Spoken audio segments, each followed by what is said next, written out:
all you beautiful people out there, what is going on? This is your friend Britta coming at you fast with another Destiny Trials of Osiris guide video. Today we're going to be talking about the three different ways, the three most effective ways to position yourself and your teammates to have the upper advantage on your opponent. We're going to talk about the three main strategies and how you can have your setup going when playing Trials of Osiris. But before we get into that, I have a couple of announcements to make. First, it's a quick disclosure about the video.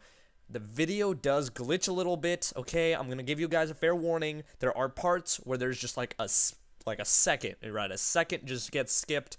That's fine, all right? Just letting you guys know that in advance. Please don't yell at me. I have an old computer. I'm getting a new one very soon, very shortly, so please bear with me. I would really much appreciate it. And the second announcement is that I don't know how many of you know this, and I know I have mentioned this earlier before, but we're trying to push more exposure to this channel that I'm also part of, to this organization that I'm a part of. Now, to all the Call of Duty fans that might also like Destiny, this is especially for you, because I am part of an esports organization known as Mutiny. We have another channel. We post a lot of various gameplay on that channel. Right now, a lot of it's Call of Duty. I am posting some Destiny on that channel as well. I would really appreciate it if you guys would go into the description of this video, click the link where it says join the Mutiny fam, and just check out the channel. You guys don't have to subscribe if you don't want to, but it's just a cooperative thing that I'm doing with other people, and we're just part of this big group. It's a competitive esports organization. The competitive team is in Season 3 right now in MLG playoffs, or not playoffs, but just MLG League play. So to those of you who understood what the hell that just came out of my mouth, go and check that out, please. Please, just check it out, see if you like it or not, and yeah, leave a subscribe hit on that button if you do. But that's about it. That's what I wanted to say in the beginning. So now let's actually get into the video itself. So what this video is about is actually the three main ways and playing styles that have worked for me and my friends while playing Trials of Osiris. These are the three most effective strategies, and these could work for anybody as long as you implement them correctly. So in the beginning of the round, the very first round, you saw me just sit in a corner for a little while. This is what I like to call a pinch, all right, or a pincer strat, where one person goes one way, two people go another way. The goal of that one person who goes on his own is to see and check if people are going the same way that he is. If they are, what that person does now is distract those people while the other two teammates flank around and hit them from behind. That is what I did there. I distracted them with my presence, I threw trip mine grenades to bait them out, and then I drew one player on their team to fight me on a one-on-one situation while the other two of my teammates wrapped around and actually helped me get the kill. So that's what you would call a pincher strat. One person distracts, the other two flank or run through middle or whatever, just surprise attack the other ones, okay? Now, the second one is probably the most basic one and the most effective one for people who aren't too confident in their own gun skill, or for people who just don't have the weaponry to match other people. For example, you don't have as good of a sniper rifle as somebody on the other team does. You keep getting sniped, which happened actually occasionally on this map, specifically to us sometimes. But the most basic one is the three-man push, right? You're the three musketeers, right? You stick together. You push one side only, all three of you. You either push it all with snipers or with shotguns, or you just rush the hell out of them, but you get aggressive. You have to be aggressive.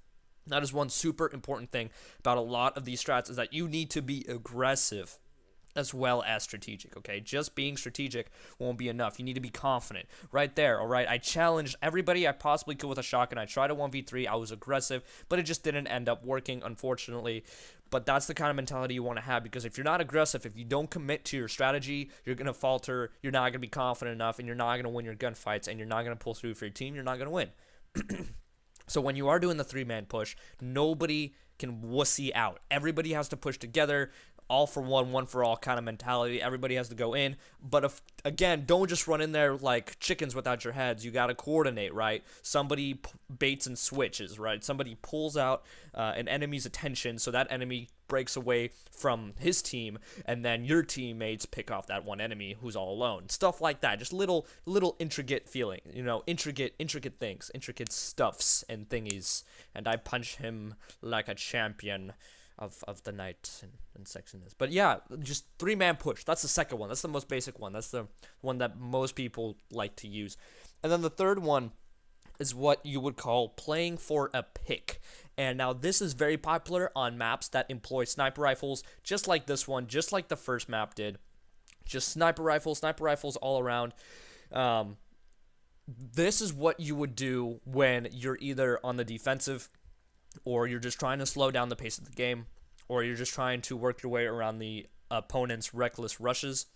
Basically, when you play for a pick, you just try to get one kill right off the bat. Just get an easy early kill. You pick someone off, whether it's with a sniper shot, whether it's with a long-range hand cannon shot, but you pick them off so it quickly turns into a 2v3 for their team and a 3v2 for yours.